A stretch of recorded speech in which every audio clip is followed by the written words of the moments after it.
चलो लिखो question, error in difference के ऊपर। The initial and final temperature of water, the initial and final temperature of water in a container are observed as, initial and final temperatures of water in a container are observed as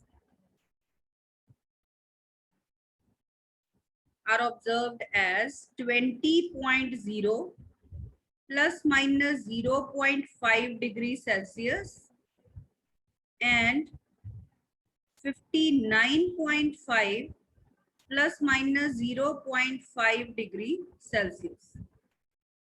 ठीक है, इनको let us call theta 1, theta 2, any symbol you can use as you want. So initial final temperatures of water in a container are observed as this and this. Find the rise in temperature of water. Question is, find the rise in temperature of water. Rise in temperature मतलब final minus initial. This is a question on difference. इसका मतलब हमें rise in temperature निकालना है theta 2 minus theta 1 से. ठीक है, ऐसे ही निकलेगा ना. Change in temperature means rise in temperature. So that we are supposed to find. चलिए, तो इनके क्वांटिटीज को तो पहले हम सब्ट्रैक्ट करें टेम्परेचर्स निकालने के लिए. ये आपका हो गया थीटा हो गया 59.5 माइनस 20.0.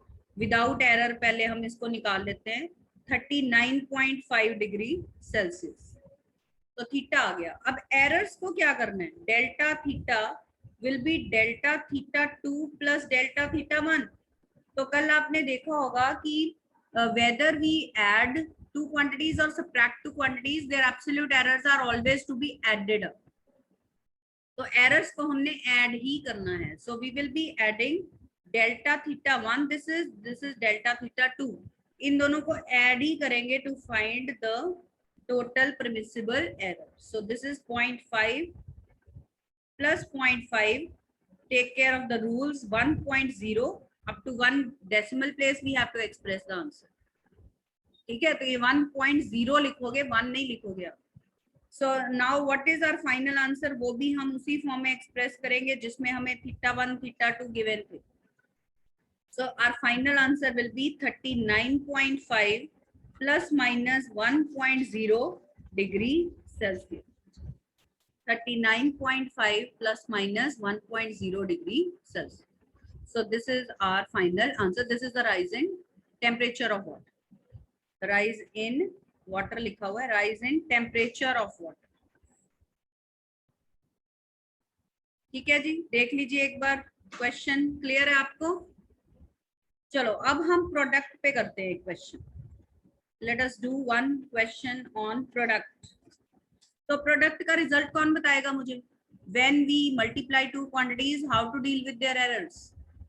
Addition or subtraction में I told you कि their absolute errors are to be added up. What is to be done in case of multiplication? Yes, who will tell me? When we multiply two physical quantities, how we will deal with their errors? क्या करेंगे errors? Yes, anyone? हाँ जी बच्चे बोलिए, errors को क्या करेंगे? Yes, Kavya.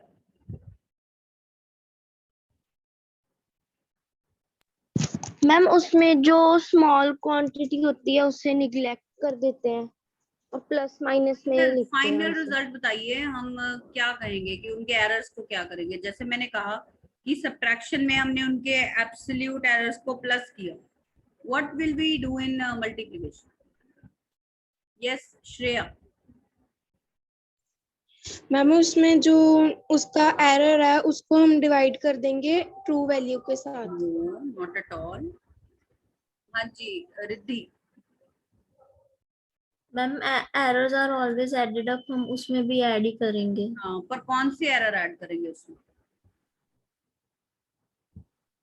Question ये है कि एरर कौन से, एब्सोल्यूट एरर ऐड करेंगे उसमें भी? जपन जो मैम रिलेटिव एरर को ऐड करेंगे. रिलेटिव एरर्स ऐड करेंगे. ठीक है, चलिए एक बार ये थोड़ा सा देख लेते हैं. So when we multiply two quantities x is a multiplied by d b, then relative error is sum of individual relative errors. तो आपको ये मेंशन करना है कि relative errors को ऐड करेंगे.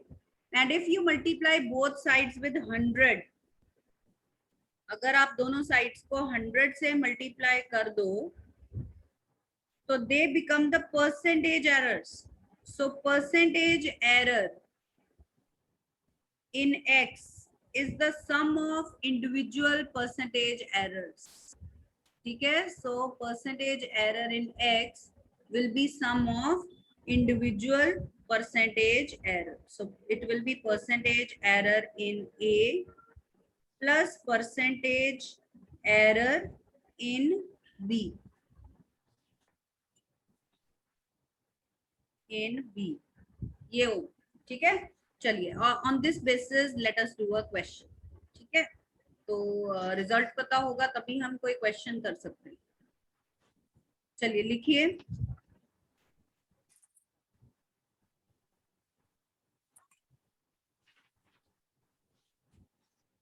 Calculate the percentage error. Write down, calculate the percentage error in momentum. Calculate percentage error in momentum of an object if the percentage errors in mass and velocity are 2% and 3% respectively.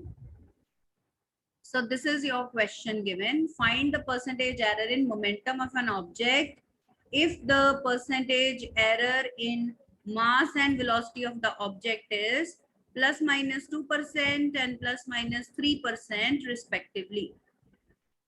ठीक है, मास और velocity में percentage error दिया हुआ है. इसका मतलब क्या है, उसका फॉर्मूला क्या होता है परसेंटेज एरर. कैसे लिखते हैं, delta x by x into 100. तो परसेंटेज एरर इन m को हम क्या लिखेंगे यहाँ पे, we will write delta m by m into 100 is given 2% and percentage error in velocity is given 3%. that means हमें given है delta v by v into 100 is 3%, ये given. and percentage error in momentum निकालना है, that means delta p by p into 100 we have to find out. Now you got the question in terms of symbols. What is our formula of momentum? P is equal to mv. बिल्कुल वैसे जैसे ये हमारे पास x is equal to ab था, we have p is equal to mv. So how we will write percentage error in x is percentage error in a plus percentage error in b. Same lines पे हम लिखेंगे percentage error in momentum is sum of percentage errors in mass and velocity. ठीक है, चलिए अब इनकी value put करिए. ये है 2% दिया हुआ है, ये आपको 3% दिया हुआ है. So your answer is percentage error in momentum is plus minus 5%. ठीक है, तो परसेंटेज एरर आपका आ गया plus minus 5%. So have a look at the question. देखिए कैसे किया हमने सिंबल्स की टर्म्स. तो परसेंटेज एरर्स को ऐड कर दिया. अदरवाइज एक और टाइप हो सकती है, अगर परसेंटेज एरर नहीं निकालना हो फिर कैसे करेंगे. लिखिए एक और क्वेश्चन लिखिए.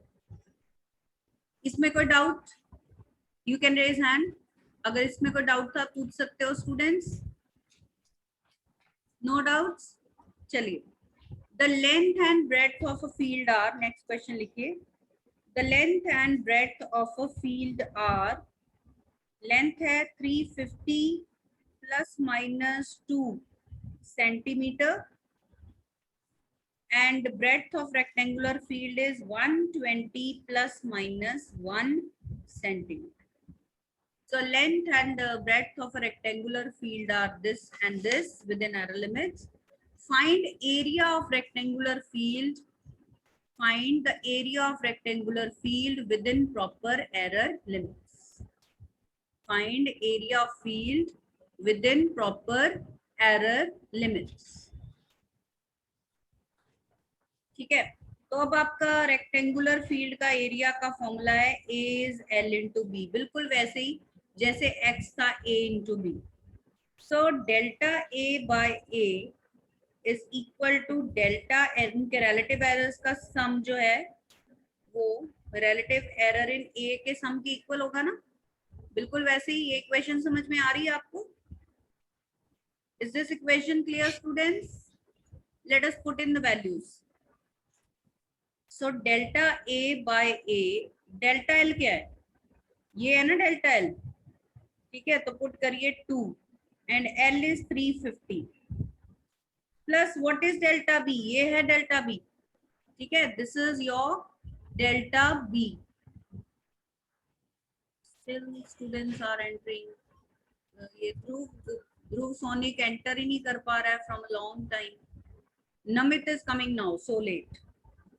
So this is 1/120। इनका LCM लो, बताइए क्या आता है? आफ्टर टेकिंग LCM क्या आ रहा है आपके पास?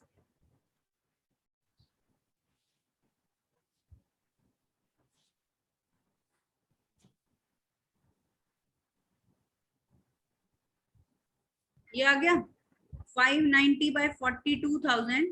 और हमें तो डेल्टा ए देखना है ना, हमें तो एरर ही निकालना है ना। We want to express our answer of area in the same terms as length and breadth are given.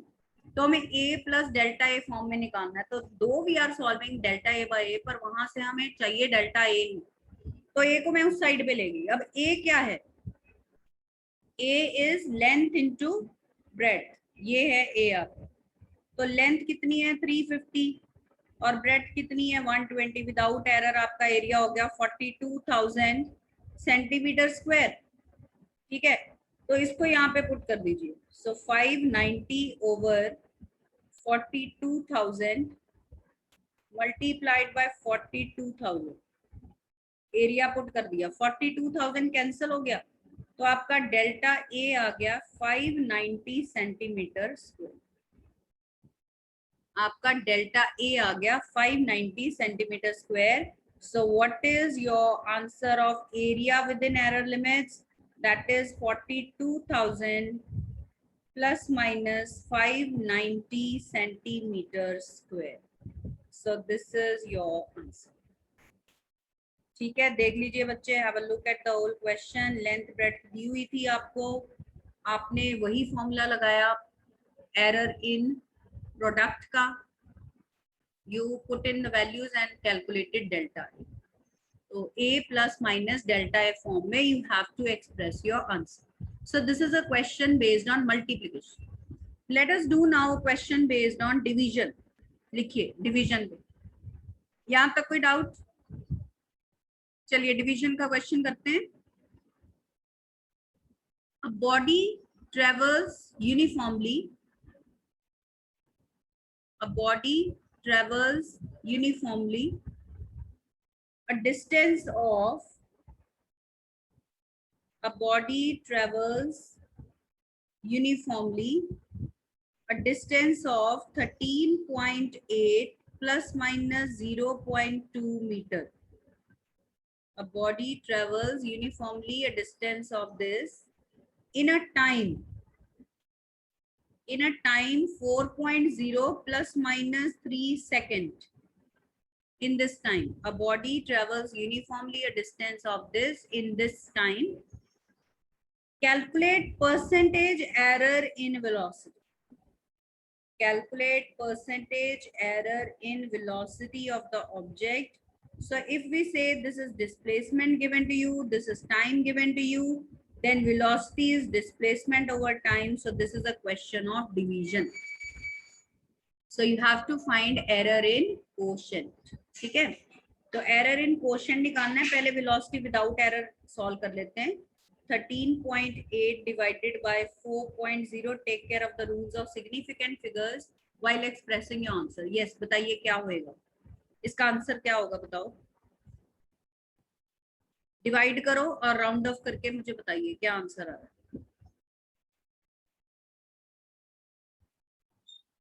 बच्चे बोलो, What's the answer? Yes, anyone? हाँ दिवांशी. मैम 3.45. हाँ, पर आपको चाहिए कितनी? 4.0 में 2 सिग्निफिकेंट फिगर्स हैं, तो फिर मैम कितना हुआ? 3.5. 2.44 रहेगा. 4 इवन था ना. अगर नेक्स्ट डिजिट 5 है, राउंडिंग ऑफ का रूल क्या था कि इवन डिजिट इवन ही रहेगा. So it will be 3.4 metre per second. This is your velocity.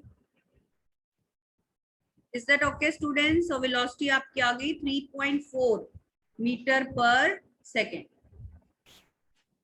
ठीक है, velocity is 3.4 metre per second.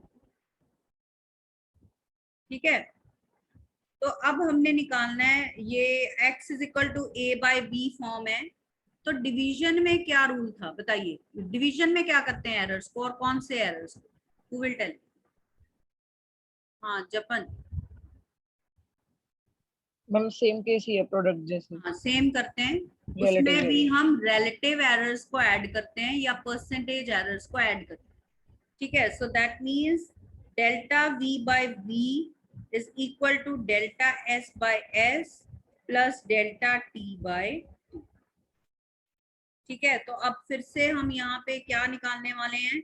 Delta v calculate करने वाले हैं. एंड अदरवाइज हम परसेंटेज एरर भी निकाल सकते हैं. यहाँ पे पूछा हुआ है परसेंटेज एरर इन वेलोसिटी, तो डेल्टा v बाय v को v ऐसे ही रहने दीजिए, बाद में 100 से मल्टीप्लाई कर दें.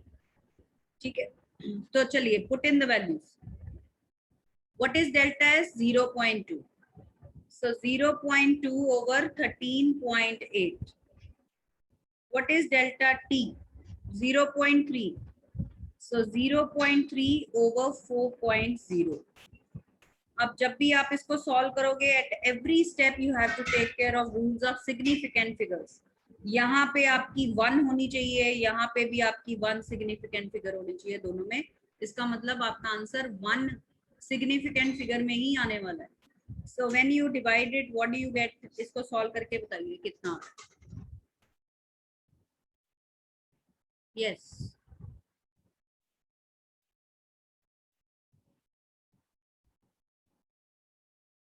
ये इधर तो 3/4 हो गया आपका. 0.75 हो गया ना राइट साइड पे. 0.75 को राउंड ऑफ करेंगे तो 0.8 बन जाएगा. तो सेकंड टर्म तो आपकी 0.8 हो गई. ठीक है ना, बिकॉज इट्स बेसिकली 3/4. 3/40. हाँ 0.08 हो गया ये.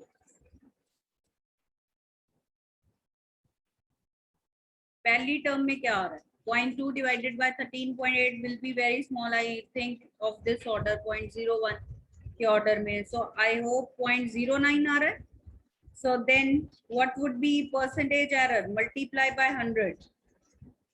so that will be 0.09 multiplied by 100. so the error is plus minus 9%. so percentage error in measurement of velocity is plus minus 9%. Is that clear? यही आ रहा है? Anybody please confirm after calculation, after solving the LCM. Yes, यही आ रहा ma'am, है यही आपका answer? Okay. So see, this way we can do the questions based on division. ठीक है? हाँ जी समृद्धि. मैम 4.0 को हमने 40 लिया. किसको? 4.0 को नहीं 40 नहीं लिया. 0.3 को मैंने 3/40 लिया. 3/10 लिया 0.3 को. Okay ma'am. हाँ उसका आ जाएगा ना. तो इन टोटल 3/40 बन गया ना. तो 3/4 होता है 0.75. तो 3/40 हो गया 0.075. उसको जब आप राउंड ऑफ करोगे, 5 है उसके पहले ऑड नंबर है तो उसको इवन करोगे. सो 0.08 बन गया. सेकेंड टर्म आपकी 0.08 है. First term I think clear cut ही है. 0.01 आएगा उसमें. Yes ma'am. है ना. चलिए ये हो गया. Now we are going to do one question where we have both multiplication and division involved, जिसमें दोनों चीजें इन्वॉल्व होती हैं. अब वो करते हैं. ठीक है, चलिए लिखिए एक question. both multiplication and division is involved. There और पावर भी होती है, तो उसके लिए हमारा लास्ट आर्टिकल है एरर इन पावर। ये तो नहीं हुआ था कल? फिफ्थ टाइप है कॉम्बिनेशन ऑफ एरर्स का एरर इन पावर। ये तो नहीं किया था ना बच्चे? Error when a quantity is raised to some power. So suppose अब दो क्वांटिटीज की जरूरत नहीं है, A और B, अब now we are having only one quantity A which is raised to some power n. So x is A raised to power n, suppose. Now writing the whole equation within error limits, x plus minus delta x is A plus minus delta A, ठीक है, raised to power n.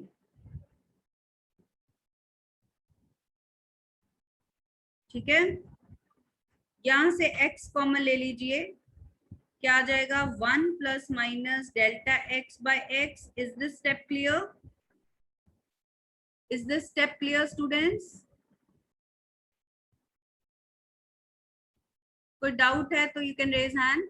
Okay, अब यहां से देखिए a common लेंगे तो similarly 1 plus minus delta a by a आ जाएगा, बट ये whole raise to power n है, ठीक है, ये whole raise to power n है.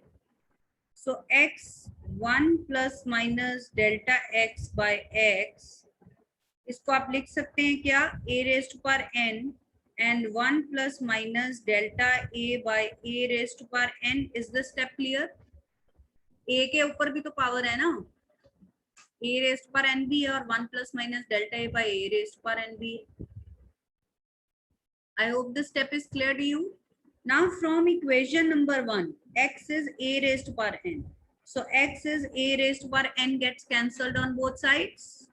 ये cancel out हो जाएगा दोनों sides पे. And then 1 plus minus delta x by x. And at this step we are going to use binomial theorem here. तो कल binomial theorem आपने की होगी, तो ये जो n है ये यहाँ आ जाएगा. So 1 plus minus ये बन जाएगा, we are mentioning here binomial theorem we have used. 1 plus x raised to power n is 1 plus nx, so on. ठीक है, तो n आगे आ गया और ये x लेस देन 1 है, वो कहने की जरूरत नहीं है, वो आपने कल भी चेक किया होगा. Since delta a is less than a, definitely delta a quantity से तो कम ही है ना, एरर कम है. So delta a by a is less than 1. So we can apply binomial theorem. So we have used this formula of binomial theorem here. 1 plus x raised to power n is 1 plus nx. I hope this step is clear. If it is not clear, students, you can ask. If it is not clear to anyone, raise hand. हाँ जी बोलो. Ma'am step समझ नहीं आया. आपने फिर कल derivation कैसे की, मल्टीप्लिकेशन और कोशेंट, इसके बिना तो हुए ही नहीं होंगे. वो कोशेंट वाले में बाइनोमियल थ्योरम यूज की थी. नहीं मैम, बाइनोमियल का समझ आया, वो लास्ट में ना थोड़े आपके वो आ नहीं रही फुल स्क्रीन. लास्ट में स्टेप क्या किया, 1 प्लस एक्स की पावर 1 प्लस एक्स की पावर n इक्वल टू 1. हाँ, 1 प्लस nx. ठीक है, आगे तो हम यूज ही नहीं कर रहे हैं, क्योंकि आगे जो टर्म्स हैं involving square of x, cube of x, उसका रीजन ये है कि x is very small. Error जो है डेल्टा x जो है वो बहुत स्मॉल है, उसका स्क्वायर, उसका cube will be still smaller, वो वैसे ही बाहर हो जाएगा. Like we did one question of gold pieces added to a box. आपने देखा था जब गोल्ड पीसेस का मास इतना कम था तो mass of the box still 2.3 kg ही आया था, as if no pieces were added to the box. ठीक है, तो जब एरर बहुत स्मॉल होता है वैसे ही वो काउंटिंग में नहीं आता सिग्निफिकेंट फिगर्स के केस में. So that's why we are taking only one term, up to one term 1 plus minus nx binomial में. ठीक है, चलिए अब आगे देखिए, दोनों साइड्स पे 1 कैंसल आउट हो गया दोनों साइड्स पे. So we are left with delta x by x is n times delta a by a. So when a quantity is raised to some power, then relative error in that quantity becomes n times. तो n बस आगे आ जाएगा और फिर हम उसका relative या percentage error लिखेंगे. Is that clear, students? So this was your last article of combination of errors, error in power. This is your last article, error in power. ठीक है, तो चलिए अब हम एक न्यूमेरिकल करते हैं जिसमें पावर भी है, मल्टीप्लिकेशन भी है, division, all the things together. So let's do one question of that kind. चलिए, तो लिखिए, a physical quantity, write down, a physical quantity P is equal to A cube B square over under the root C D. There is a physical quantity P given, and note करिए the percentage errors in measurement of A, B, C and D are percentage errors in measurement of A, B, C and D are 1, 3, 4 and 2% respectively. 1, 3, 4 and 2% respectively. ठीक है, find the percentage error in P. आपको निकालना है percentage error in P. Find percentage error in quantity P. तो अब देखिए कि यहाँ पे पावर्स भी इन्वॉल्व हैं, मल्टीप्लिकेशन भी है और डिवीजन भी है, डिवाइड भी हुए. But we saw in all the cases relative errors और percentage errors are to be added और पावर्स आगे आती जाएंगी. तो देखिए ध्यान से, how I am writing the whole equation. तो पूरी इक्वेशन ऐसे बनेगी, delta P by P into 100 is 3 times the error in ए.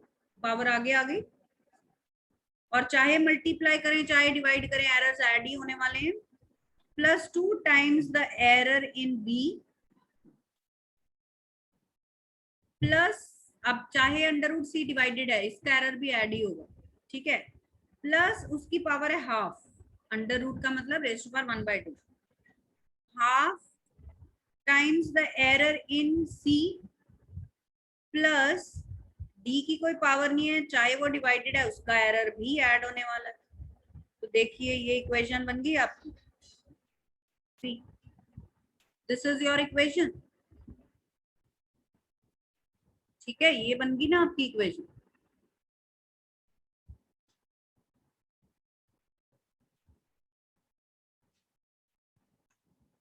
बस अब हमने इसमें वैल्यूज पुट कर देनी है. So 3 and what is delta A by A into 100, मतलब percentage error in A, that is given 1%. Percentage error in B, B में कितना है 3%, पुट कर दिया. Half into percentage error in C, वो कितना है 4%, पुट कर दिया. परसेंटेज एरर इन डी, वो कितना है 2%, 2 पुट कर दिया. तो इसको सॉल्व करिए, क्या आता है अब. So you get 3 + 6 + 2 + 2. So your answer is ±13%. Okay, तो आपका आंसर कितना आ गया, ±13%. क्लियर है स्टूडेंट्स. तो ये एरर्स के क्वेश्चंस है इस तरह के. आज मैं आपको असाइनमेंट सेंड कर देती हूँ सिग्निफिकेंट फिगर्स एंड एरर्स की. तो प्लीज उसको ट्राई करिए योरसेल्फ. एक क्वेश्चन मैं कल एरर्स का और करवाऊंगी जो थोड़ा सा टिपिकल है. ठीक है, तो फिर हमारा फर्स्ट यूनिट ओवर हो जाए. ठीक है, so tomorrow our first unit will be over and please keep your NCERT with you. कल हम NCERT exercise discuss करेंगे, so be ready with your NCERT exercise. And students, those who have not attended, those who have not attempted the test, there is a large number of those students. This was your first test and you must be excited about it.